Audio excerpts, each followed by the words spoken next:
नमस्कार मित्रांनो, माझी कन्या भाग्यश्री योजनेबद्दल जाणून घेऊया आपण आजच्या व्हिडिओच्या मार्फत. मित्रांनो, माझी कन्या भाग्यश्री योजना जी महाराष्ट्र सरकारने मुलींच्या शिक्षणाला प्रोत्साहन देण्यासाठी आणि त्यांचे भविष्य सुधारित बनवण्यासाठी केली आहे, सुरक्षित बनवण्यासाठी केली आहे. या योजनेअंतर्गत मुलींचे शिक्षण आणि विवाहासाठी आर्थिक सहाय्य दिले जाते. हे सहाय्य खास करून त्या कुटुंबांना दिले जाते ज्यांचे वार्षिक उत्पन्न 7.5 लाखांपर्यंत आहे. मुलींच्या उच्च शिक्षणासाठी 30,000 पर्यंतचं सहाय्य दिलं जातं, तर विवाहासाठी 50,000 दिले जातात.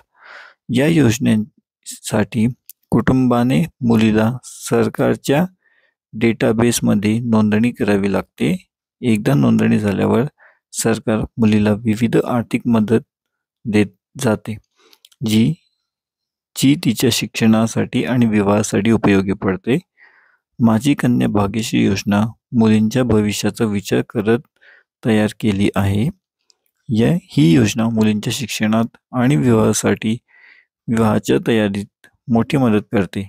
जर तुम्ही या योजनेचा लाभ घेऊ इच्छित असाल तर नोंदणी करा आणि आपल्या मुलीला चांगलं भविष्य मिळवा.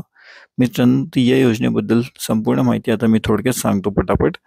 या योजनेत काय काय फायदे आहेत तर उच्च शिक्षणासाठी 30,000 पर्यंतचं आर्थिक सहाय्य मिळतं. विवाहासाठी 50,000च्या आसपास सहाय्य मिळतं. मुलींचं आरोग्याचं विमा सुविधा मिळते आणि शालेय शिक्षणासाठी 5,000 दिले जातात. तर मित्रांनो, जशाच नवीन नवीन माहितीसाठी आमचं हे जे चॅनल आहे इंडिया न्यूज अपडेट, याला सबस्क्राईब करून ठेवा, जेणेकरून अशीच माहिती तुम्हाला सर्वप्रथम मिळत राहील.